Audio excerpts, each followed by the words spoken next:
Bonjour mes frères et sœurs, ça va? Vous avez bravé la tempête, la glace, c'était glissant? Hein? Bienvenue à la patinoire de l'église. C'était bien? Et quand même, je pense que je m'attendais au pire, si je pouvais dire ça ainsi. Mais ce n'était pas trop terrible. Caroline nous a dit que Jésus a dit que ceux qui entendront sa voix, ceux qui sont dans les tombeaux entendront sa voix et ressusciteront. Ce matin, nous allons voir que quelqu'un a entendu. Jésus va donner un exemple. Jésus va donner un exemple clair que quelqu'un qui est au tombeau va entendre sa voix et va en sortir. Joël Becker, je n'ai rien ici, j'imagine que ça va venir. Bon, ce matin, nous allons parler de la résurrection. Maintenant, et vous devinez que je vais parler de la résurrection de quelqu'un, c'est Lazare. Avez-vous remarqué que la doctrine de la mort éternelle n'est pas une doctrine populaire aujourd'hui? On en parle presque peu. D'ailleurs, même parmi les évangéliques, parfois, quand on en parle, certains ne sont pas tout à fait d'accord. Pourtant, la Bible enseigne une vie consciente après la mort et après la mort de tous les hommes. D'abord, il faut dire que la mort physique est la conséquence du péché. François nous l'a dit tantôt en début. Dieu avait averti Adam que le prix de la désobéissance, ou bien de sa désobéissance, serait la mort. Vous pouvez le lire dans Genèse, chapitre 2, le verset 17. Et la mort dont Jésus parlait, on va voir, c'est à la fois la mort physique et spirituelle. Cependant, la mort physique n'est pas la fin de tout. On entend souvent après la mort, c'est le néant, mais la Bible n'enseigne pas ça. Hébreux 9, 27, après la mort, c'est le jugement. Ce n'est pas la fin de tout. D'ailleurs, si vous lisez dans le livre du prophète Daniel, Daniel 12, verset 2 nous dit, plusieurs de ceux qui dorment dans la poussière de la terre se réveilleront, les uns pour la vie éternelle et les autres pour la honte, pour l'abjection éternelle. C'est clair d'après le texte, il va y avoir une résurrection physique. Nous aurons tous à ressusciter, c'est-à-dire à revenir à la vie un jour. Mais néanmoins, la Bible parle d'une autre mort, beaucoup plus importante, c'est la mort spirituelle. Et j'aimerais vous ramener encore dans Genèse, quand Dieu disait à Adam et Ève que vous allez mourir, lorsque Adam et Ève ont désobéi, leur communion avec Dieu a été brisée. Ils ne sont pas morts à l'instant. Lisez Genèse chapitre 5, le verset 5. Nous dit que Adam est mort à 930 ans. Ils ne sont pas morts sur l'instant. Mais il y a eu une cassure, une séparation d'avec Dieu. Adam et Ève se sont obligés de se cacher. Il y a une séparation. C'est ce que la Bible appelle la mort spirituelle. La mort spirituelle est la séparation d'avec Dieu. L'homme naturel, quand vos enfants sont nés, quand vous êtes nés, c'est ce qu'on appelle l'homme naturel. L'homme naturel est mort spirituellement. Il a besoin que Dieu lui-même prenne l'initiative de lui donner la vie. C'est ce qu'on appelle la résurrection spirituelle. C'est le passage de la mort spirituelle à la vie. C'est ce que chapitre 5, notre sœur a lu tantôt pour nous, dont Jésus parlait. Et c'est ce qu'on va voir ce matin à travers la résurrection de Lazare. Comme vous le savez, nous sommes en train de voir les femmes de la Bible, les femmes qui ont joué un certain rôle dans la Bible. Ce matin, nous allons voir Marthe et Marie à travers la résurrection de Lazare. On va voir le chapitre 11 de Jean. On va voir 3 points là-dedans. Marthe et Marie, le premier point. Jésus et Marthe. Jésus et Marie. Et en fait, on fait des applications. Je vous invite à prendre vos Bibles. On va lire Jean chapitre 11. Comme vous pouvez constater ce matin, on a beaucoup de parties de la Bible qu'on lit qui parlent de cette résurrection. Et même les cantiques, en ce sens-là, vont vers cela. C'est bien, parce que moi, l'une des choses que je demande, c'est que le peuple de Dieu soit exposé à la parole de Dieu. On lit beaucoup de la parole de Dieu, que ce que la parole de Dieu dit. Jean 11. Je vais vous inviter à vous lever. Ça ne va pas apparaître sur l'écran. C'est dans la Bible. On va lire dans la Bible. Ça ne va pas apparaître sur l'écran. Prenez vos Bibles et amenez vos Bibles le dimanche matin. Amenez vos Bibles à l'église pour lire la Bible, que ce soit votre version. Amenez vos Bibles. Jean chapitre 11. Il y avait un malade, Lazare de Béthanie, village de Marie et de Marthe, sa sœur. Marie était celle qui oignait de parfum le Seigneur et lui essuya les pieds avec ses cheveux. Et c'était son frère Lazare qui était malade. Les sœurs envoyèrent dire à Jésus, « Seigneur, voici, celui que tu aimes est malade. » Après avoir entendu cela, Jésus dit, « Cette maladie n'est pas pour la mort, mais pour la gloire de Dieu, afin que le Fils de Dieu soit glorifié par elle. » Or, Jésus aimait Marthe et sa sœur et Lazare. Quand il lui a appris que celui-ci était malade, il resta encore 2 jours à l'endroit où il était. Puis il dit aux disciples, « Retournons en Judée. » Les disciples lui dirent, « Rabbi, il veut dire maître, les Juifs tout récemment cherchaient à te lapider, et tu y retournes. » Jésus répondit, « N'y a-t-il pas 12 heures dans le jour?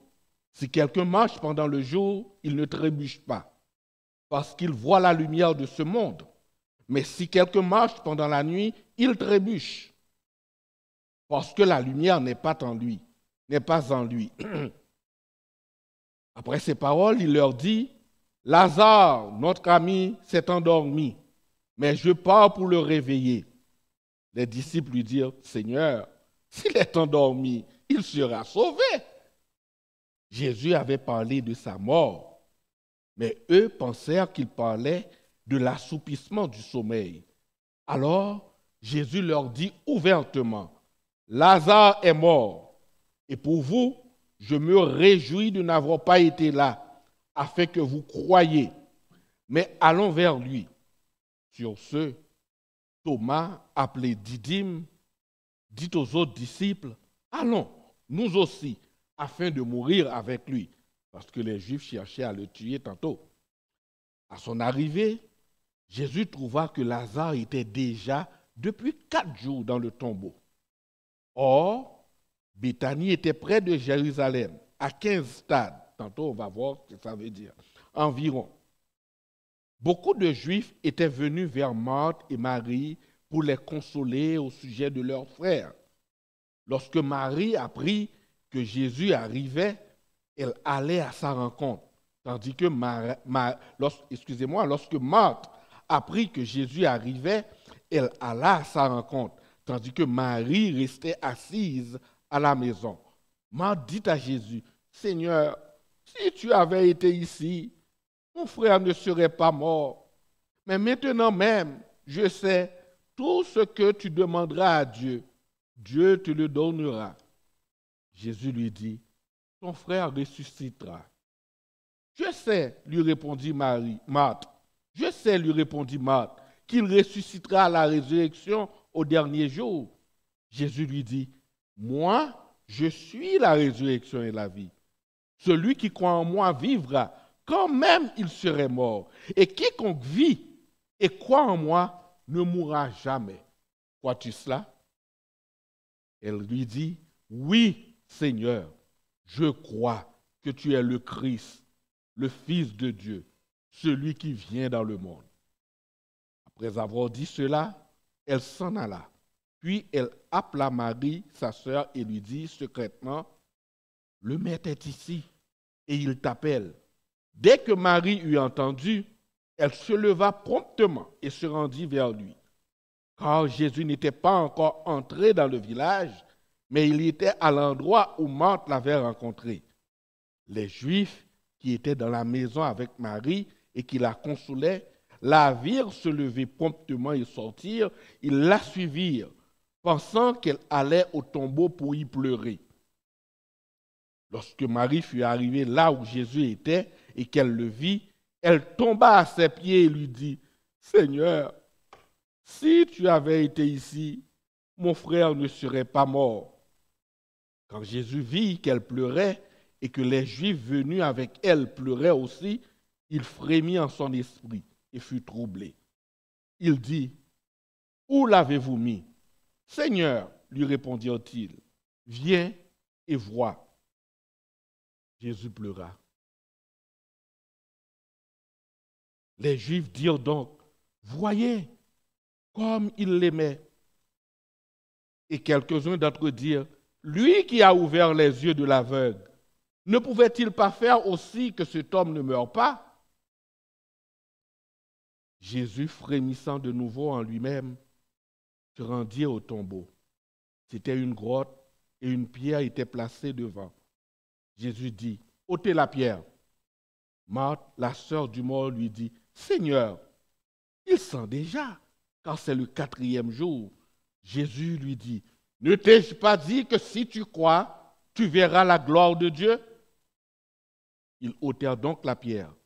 Jésus leva les yeux en haut et dit, « Père, je te rends grâce de ce que tu m'as exaucé.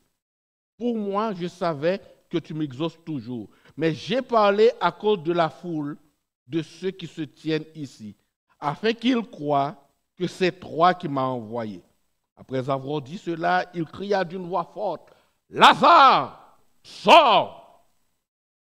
Et le mort sortit, les pieds et les mains liés de bandelettes et le visage enveloppé d'un linge.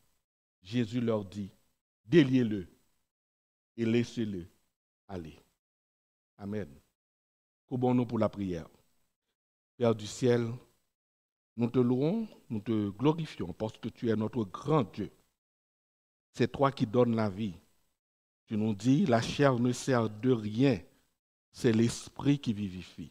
Aujourd'hui, si nous pouvons te reconnaître comme Père, c'est toi à un certain moment dans notre existence, tu as pris l'initiative de nous ressusciter, de nous donner la vie, afin que, Seigneur, nous puissions reconnaître en toi le grand Dieu. Merci pour Jésus que tu nous as envoyé. Par sa mort, nous nous sommes réconciliés avec toi et par sa mort aussi, tu as pu produire en nous la régénération. Tu as fait de nous de nouvelles créatures. Gloire à ton nom, Seigneur. Amen.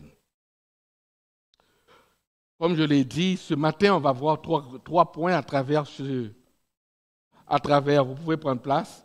On va voir 3 points à travers ce texte, ce beau texte. D'abord, on va voir les sœurs Marthe et Marie dans un premier temps. Et ensuite, on va voir la conversation que Jésus a eue avec Marthe et l'autre conversation que Jésus a eue avec Marie. Et ensuite, on fait des applications. D'abord, plaçons le texte dans son contexte. Quand vous lisez le récit du chapitre 11 de Jean, il n'y a pas de lien formel avec le chapitre 10. À la fin du chapitre 10, nous voyons que les Juifs étaient décidés à tuer Jésus. Ils étaient décidés, ils ont pris la résolution de tuer Jésus. Jésus va rester quelque temps en Transjordanie avant de se rendre à Béthanie, dans le village de Marthe et Marie. Le village de Béthanie était à 15 stades, d'après le verset 17. Un stade, c'est à peu près, un stade grec, c'est à peu près 185 mètres. Donc 15 stades, c'est à peu près 3 kilomètres, à environ 3 kilomètres de Jérusalem. Dans le Nouveau Testament, il y a 2 Béthanies. Il y en a Béthanie, aujourd'hui on l'appelle Al-Ezaria. D'après Jean 11, c'est clairement dit le village de Marthe et Marie, ou bien le lieu de Lazare. Il y en a un autre Béthanie dans Jean chapitre 1, c'est l'endroit que Jean-Baptiste lui-même baptisait. On l'appelle aujourd'hui Al-Magtas. Mais Jean précise clairement, comme je vous l'ai dit, c'est où se déroule l'événement. C'est dans le village de Marthe et Marie, le village de Lazare, d'après Jean chapitre 11, le verset 1er. C'est clair d'après le texte que Lazare était frère de Marthe et Marie. Le texte nous dit que Marie, c'était elle qui a répandu le parfum, ou bien l'huile parfumée, sur Jésus. Et c'est elle qui avait essuyé avec ses cheveux. Cet épisode-là va nous être raconté dans le chapitre suivant, dans Jean chapitre 12. Il faut dire que Matthieu, Marc et Jean s'accordent pour dire que l'onction du Seigneur a été faite ou bien a eu lieu à Béthanie. Et Matthieu et Marc nous disent que ça a été fait dans la maison de Simon le lépreux.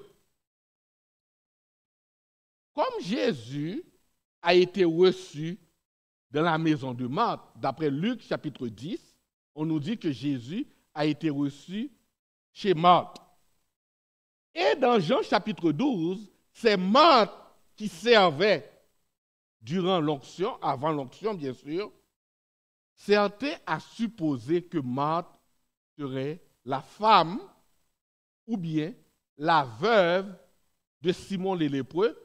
D'autres ont dit que Simon le lépreux serait leur père de Marthe, Marie et Lazare. La Bible n'en parle pas de ces gens. On ne va pas dans cette direction dans la Bible, on ne le voit pas. Il n'y a aucun texte qui peut confirmer.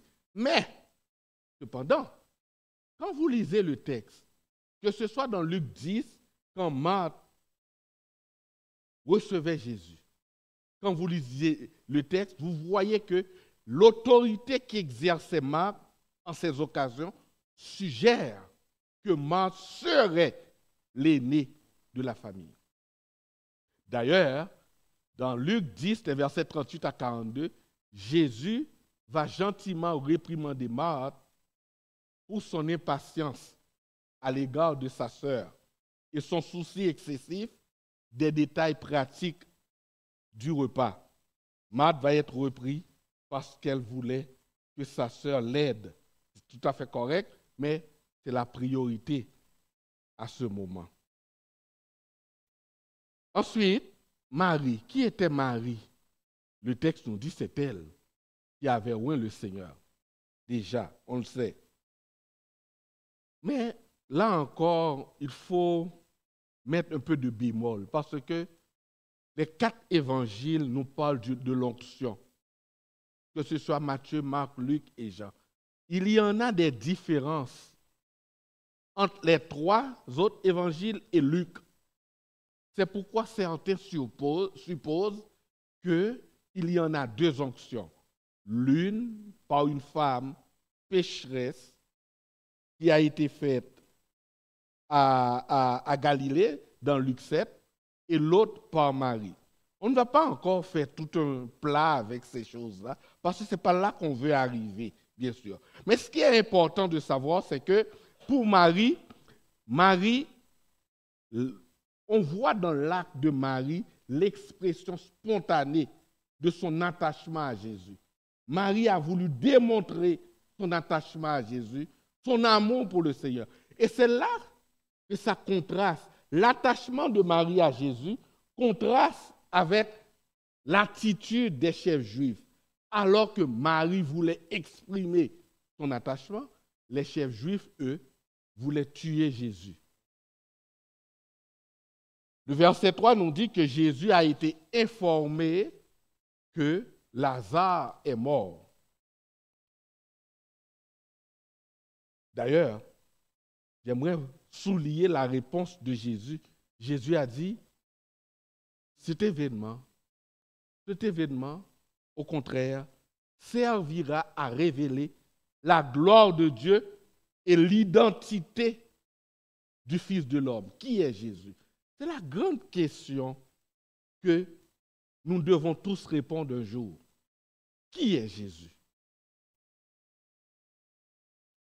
Juste avant d'aller plus loin, quand vous lisez dans votre version, ça n'apparaît pas, mais j'aimerais apporter une petite, souligner quelques points ici. Le verset 3 parlait de aimer. Le verset 5 parlait de aimer. Savez-vous, dans le verset 3, dans le grec, on a utilisé philéo. Dans le verset 5, on a utilisé agapao. Pourquoi j'ai dit ça? Parfois, les gens pensent qu'il y en a une différence entre les deux verbes. Non. Dans Jean, ils sont interchangeables. Il n'y en a aucune différence dans les deux. C'est un des textes qui nous montre que ce soit que vous utilisez l'un, que ce soit où vous utilisez l'autre, ça n'a pas d'importance. Les gens pensent agapao est réservé à Dieu. C'est faux. Ce n'est pas une doctrine ou bien un enseignement qui est reposé sur la parole de Dieu. Les deux sont utilisés comme des synonymes. C'est tout simplement, Jean les utilise l'un pour l'autre. Si on continue, le texte nous dit Jésus a décidé de rester 2 jours de plus là où il était. Mais quand on regarde bien, regarde le texte de manière beaucoup plus vaste. Lazare, quand Jésus a reçu les nouvelles, Lazare était probablement déjà mort. Quand Jésus a eu les nouvelles, Lazare était déjà probablement mort. Et on va le voir. Généralement, il a fallu une journée de marche pour le messager de partir là où il était pour aller jusqu'en Transjordanie pour trouver Jésus. Probablement à son départ, Lazare est mort. Il y a une journée qui s'est passée. Jésus est resté 2 jours. Après 2 jours, ça fait 3 jours. Jésus est parti. Il a fallu une journée de marche à Jésus pour aller là, au village de Béthanie. Le texte nous dit, ça fait 4 jours que Lazare était déjà dans le tombeau. J'aimerais vous rappeler, il n'y avait pas de morgue à ce moment. On ne mettait pas les gens pendant 1, 2, 3 semaines dans les morgues. Donc, Lazare était probablement déjà mort quand le messager est parti. Et c'est pour cela que Jésus a continué. Le verset 17 nous le dit déjà. Alors, de toute façon, que Lazare était encore en vie ou qu'il était mort, Jésus lui-même savait ce qu'il allait faire. N'oubliez pas surtout que Jésus, tout ce que Jésus fait, c'est pour la gloire. Ce n'est pas pour chercher la gloire des hommes, comme il l'a dit, comme on l'a lu dans le chapitre 5. C'est tout ce qu'il fait, c'est qu'il agit au moment choisi par le Père. D'ailleurs, quand Jésus va parler à disciples, il va dire, je me réjouis du fait que Lazare est mort et je n'étais pas là. Personne ne pouvait dire que Jésus, quand il est arrivé, Jésus a juste procédé à une réanimation du corps qui est... Non. C'était clair pour les disciples. Jésus était avec eux. Et c'était clair plus tard pour la foule que Lazare est mort, que Lazare est dans son tombeau. Ça va révéler qui est Jésus. Voyons le deuxième point, qui est la conversation de Jésus et Marthe qu'on trouve dans les versets 17 à 36. Le texte s'ouvre pour nous dire, quand Jésus est arrivé à Béthanie, Lazare était mort depuis 4 jours. Jadis, chez les Juifs, il y avait une croyance chez les Juifs que le corps planait, ou bien pas le corps, mais l'esprit planait autour du corps pendant 3 jours avant de le quitter définitivement. Après ces 3 jours, tout espoir de retourner à la vie était abandonné. Béthanie était près de Jérusalem. Beaucoup de Juifs étaient venus consoler Marthe et Marie. Cela supposait que cette famille jouissait d'une grande considération au sein de la communauté.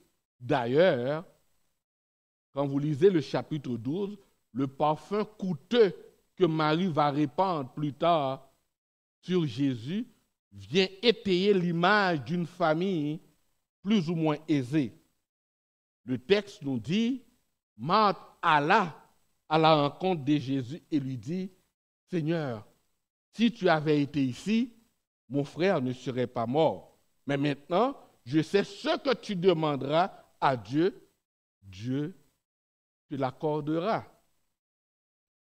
D'abord, le terme utilisé, rabbi, bien Seigneur, par les sœurs, ne veulent pas nécessairement dire que les sœurs croyaient en la divinité de Jésus. Elles voyaient en Jésus un enseignant dont elles devraient suivre ses principes. Certains pensaient que la foi de Marthe est grande en pensant que, selon le verset 22, Marthe voulait dire qu'elle croyait que Jésus va ressusciter son frère. Ce n'est pas tout à fait vrai.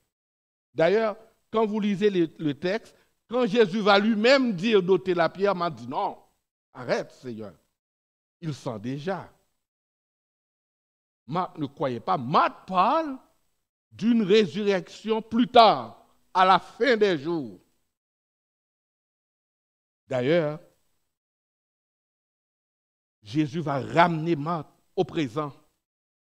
Jésus va ramener Marthe au présent. Pour Marthe, Jésus fait référence à la résurrection à la fin des temps. Mais Jésus promet une résurrection plus proche. Jésus va lui dire, moi, je suis la résurrection et la vie. Celui qui croit en moi vivra, quand même il serait mort. Et quiconque vit et croit en moi ne mourra jamais. Crois-tu cela? Jésus ramène Marthe sur une foi personnelle en lui, qui est le seul à opérer la résurrection spirituelle. Mes frères et sœurs, j'aimerais vous dire que le terme de la résurrection est récurrent dans l'évangile de Jean. Notre sœur tantôt a lu pour nous Jean 5, qui parle également de cette résurrection.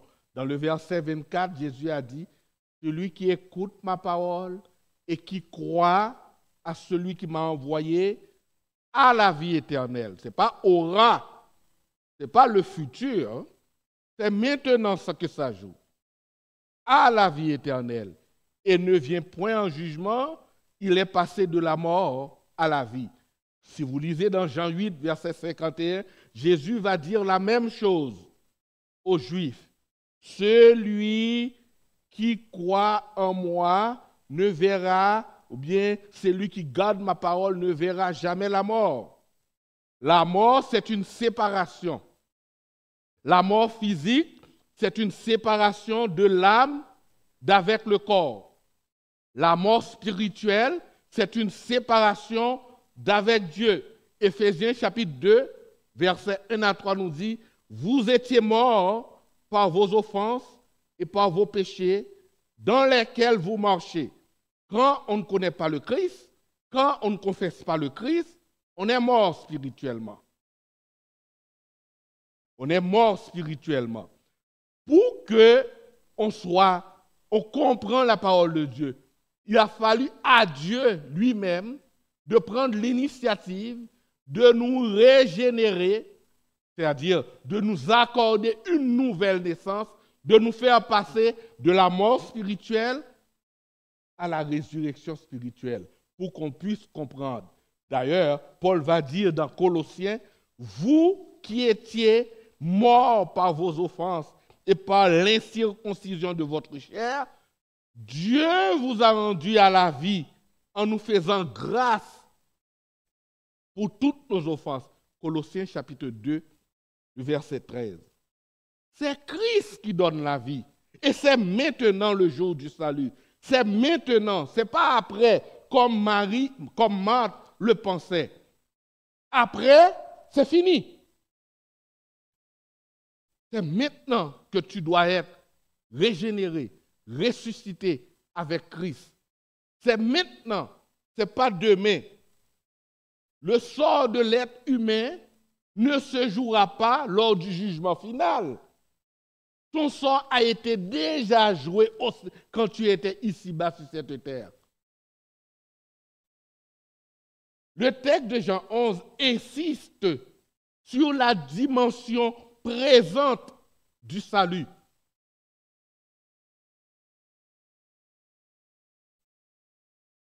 Jean insiste sur le fait que la vie éternelle est donnée à l'instant que vous croyez.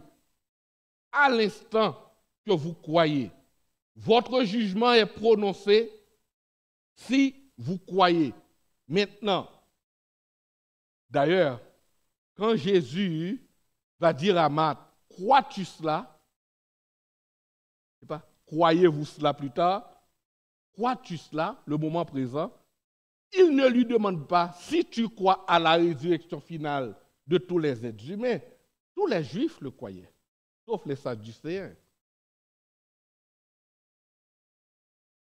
Mais Jésus lui demande si de manière personnelle, elle croit en qui il prétend être, à savoir la résurrection et la vie, c'est-à-dire le seul à pouvoir garantir la vie éternelle et la rédemption complète.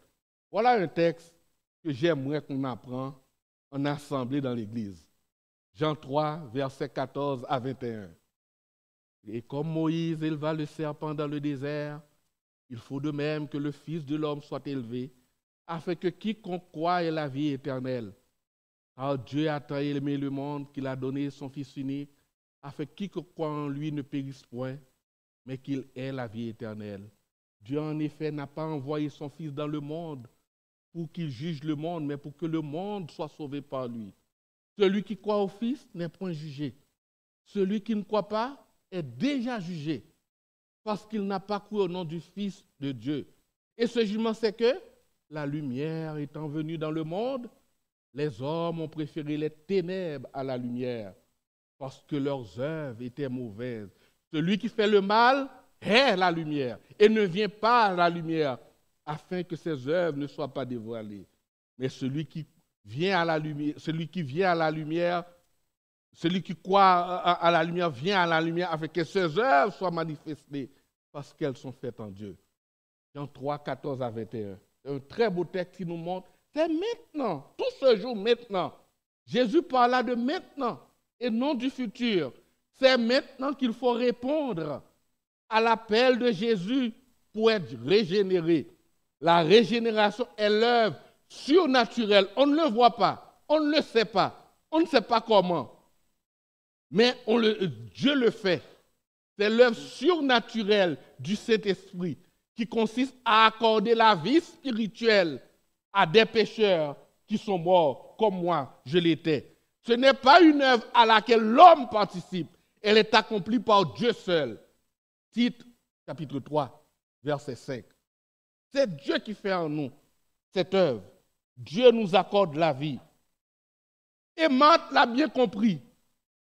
Quand Jésus l'a dit, elle répond, oui, je crois que tu es le Christ, le Fils de Dieu, celui qui vient dans le monde. Telle est la réponse que Dieu attend de chacun d'entre nous. Le troisième point, Jésus et Marie. La confession de Marthe met fin à la conversation. Marthe va informer secrètement sa sœur de l'arrivée de Jésus. Marc va employer un terme qui diffère de la première. Il va dire « le maître est ici ». C'est de cette manière que les disciples à l'époque s'adressent à Jésus lui-même ou bien au maître rabbin. Jésus avait aussi des disciples, femmes.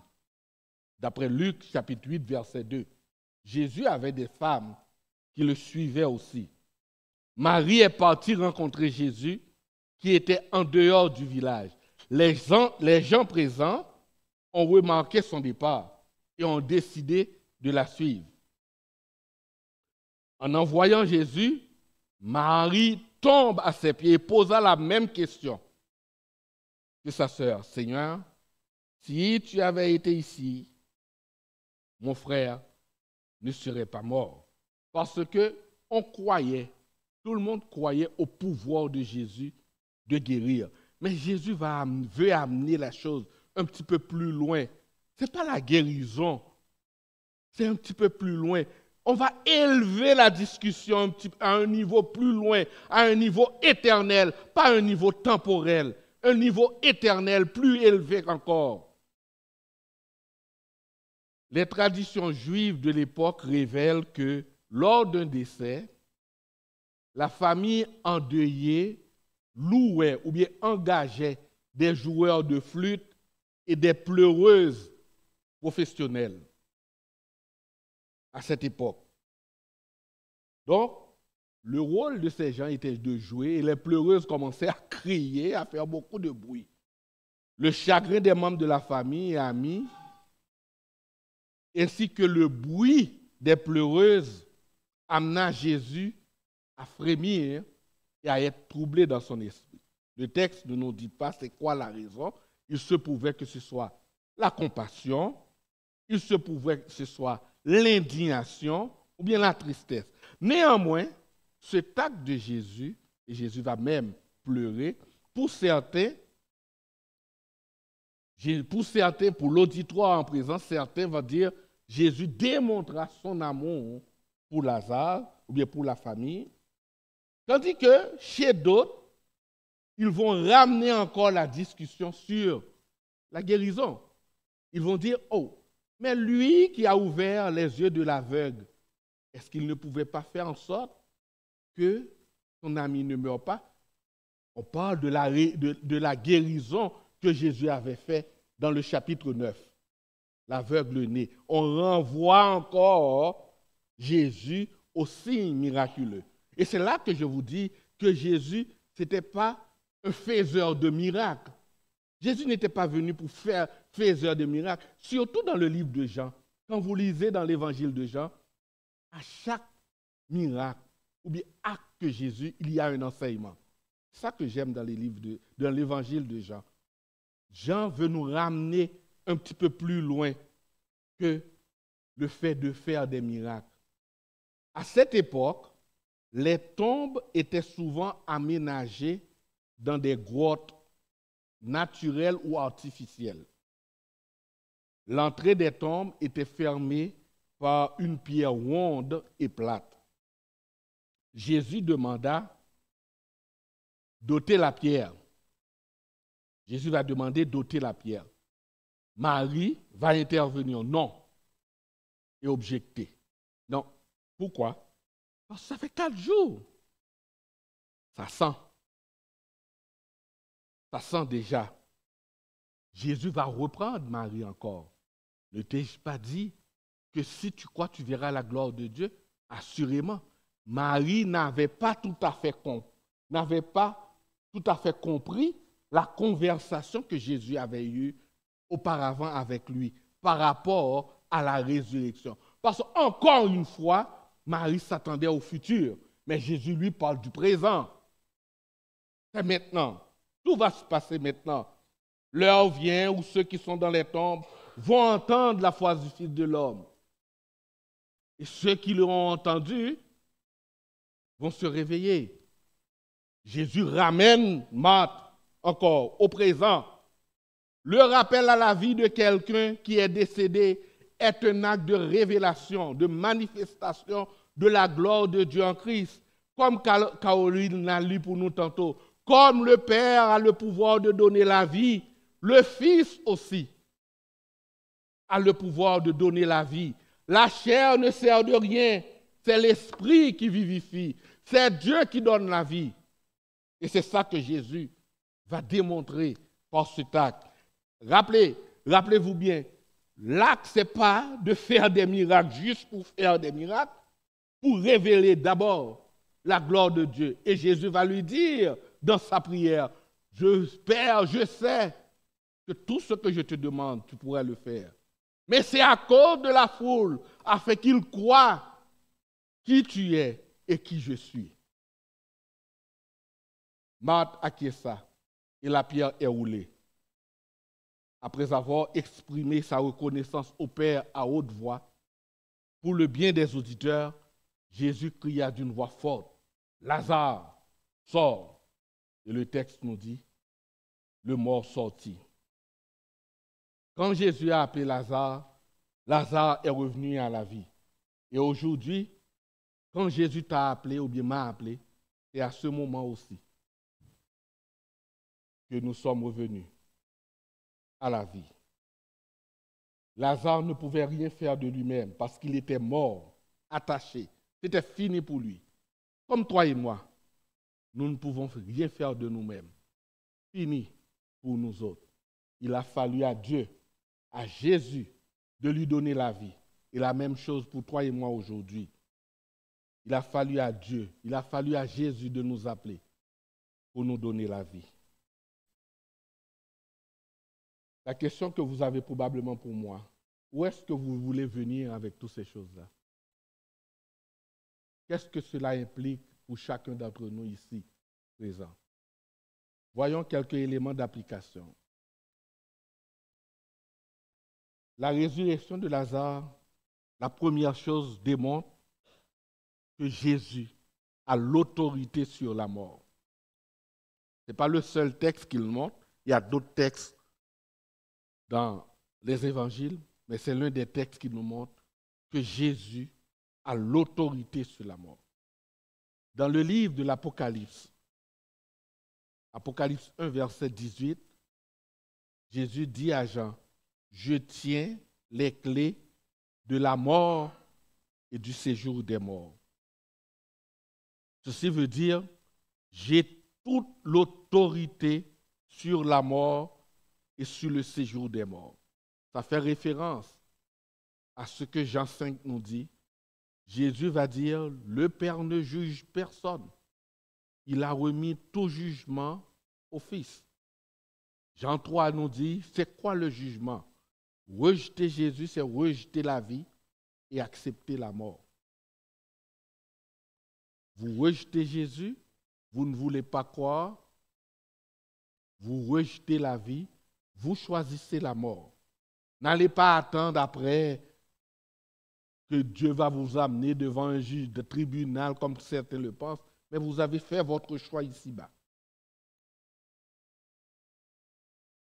Donc, vous avez choisi d'aller à la mort éternelle. D'ailleurs, à travers la précision que Jésus a apportée à Marthe, Jésus a clairement dit à Marthe, si vous confessez mon nom, si vous placez votre foi en moi, la mort ne constituera pas pour vous un obstacle. Celui qui met en Jésus sa pleine confiance, la mort n'est pas pour lui un obstacle. Jean 5, verset 24, il est passé de la mort à la vie spirituelle ici-bas et la vie éternelle dans le monde à venir. Par Jésus, vous aussi, nous aussi, qui croyons en lui, nous avons vaincu la mort. La deuxième chose que la résurrection, Jésus nous enseigne, par la résurrection de Lazare, la mort physique est une réalité et peut frapper à n'importe quel moment. Ça là, c'est Benjamin Franklin qui l'a dit à un certain moment donné. Benjamin Franklin dit, il y a deux certitudes dans la vie. Les impôts et la mort. Vous allez faire vos déclarations, vous devez le faire. La Bible nous dit de payer les impôts. C'est la Bible qui demande de payer les impôts. Rendez le tribut à qui vous devez le tribut, les impôts à qui vous devez les impôts. Et vous allez me dire, OK, lui, il est l'agence du revenu du Canada. Non, c'est la Bible qui me le demande, qui nous dit de le faire. De ne pas faire de fausses déclarations, de ne pas tricher. La Bible qui le demande. Donc, on doit le faire. Mais la mort peut frapper à n'importe quel moment. C'est sûr, quand on voit un enfant de 18 ans, de 17 ans, un jeune de 10 ans, ça nous affecte. C'est normal parce que nous sommes des humains. Mais la mort peut frapper à n'importe quel moment. Et Jésus a démontré, ce n'est pas la fin du tout. Ce n'est pas la première fois qu'on voit ça dans les textes. La mort n'est pas la fin de tout. Dans son texte, Matthieu chapitre 25, sur le jugement des nations, Matthieu chapitre 25 se termine ainsi, le verset 46. Les méchants iront au châtiment éternel, les justes iront à la vie éternelle. Donc, il y a deux destinations, c'est clair. Le ciel ou l'enfer. Les deux destinations qui s'offrent au choix de tout être humain après leur mort.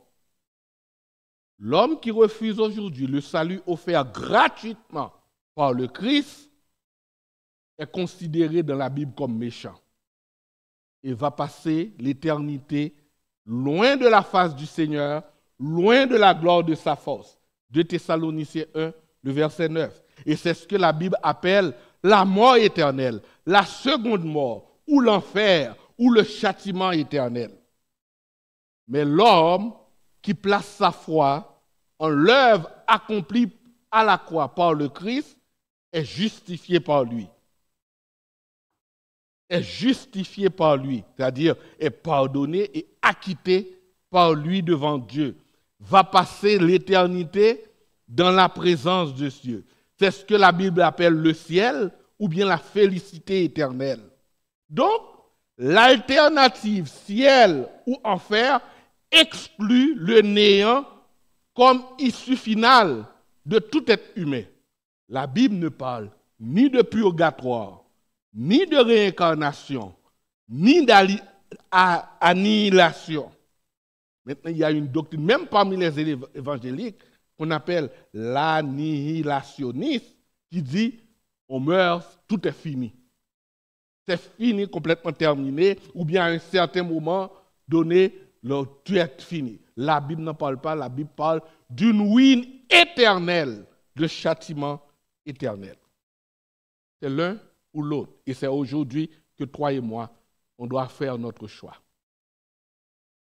Finalement, la résurrection de Lazare démontre que nous avons tous besoin d'un rédempteur, d'un sauveur. Lazare ne pouvait rien pour lui-même. Là où Lazare était, ni lui, ni Marthe, ni Marie, ni les Juifs, ni la foule, personne ne pouvait rien faire pour Lazare. Il a fallu seulement que Jésus intervienne pour que Lazare revienne à la vie. J'aimerais vous dire quelque chose aujourd'hui. Notre foi en Jésus ne nous garantit pas, ne nous dispense pas de la mort physique. Je ne suis pas en train de dire, si vous placez votre foi en Jésus, que vous n'allez pas mourir physiquement. Non, ce n'est pas ça que la Bible dit. Mais je peux vous garantir, si vous placez votre foi en Jésus, la seconde mort, la mort éternelle, n'aura plein de pouvoir sur vous. Amen. La seconde mort n'aura point de pouvoir pour vous. Et c'est de cela que nous sommes sauvés. Parfois, les gens, même parfois les prédicateurs, on prêche que nous sommes sauvés de la misère, de la pauvreté, etc. Non, c'est faux. Nous ne sommes pas sauvés de la misère. La misère, c'est à cause que nous sommes dans un monde déchu. Jésus ne nous sauve pas de la maladie non plus. La maladie, c'est la preuve que nous sommes dans un monde déchu. Jésus ne nous vient pas nous sauver des choses temporelles. Ces choses-là sont les caractéristiques d'un monde déchu. Jésus nous sauve de l'enfer, de la mort éternelle. C'est ce que le texte veut nous dire. En résumé, pour terminer, la résurrection de Lazare éclaire notre devenir. Ainsi, face à la réalité de la mort, un chrétien ne doit pas être angoissé. Le Seigneur a tout dit et a tout fait pour apaiser notre crise, notre peur existentielle. Jésus a dit à chacun, « Je suis la résurrection et la vie ». La question vitale, la question cruciale, la question capitale que chacun de nous doit répondre de manière individuelle ce matin a été adressée à Marthe. Crois-tu cela? Que Dieu vous bénisse.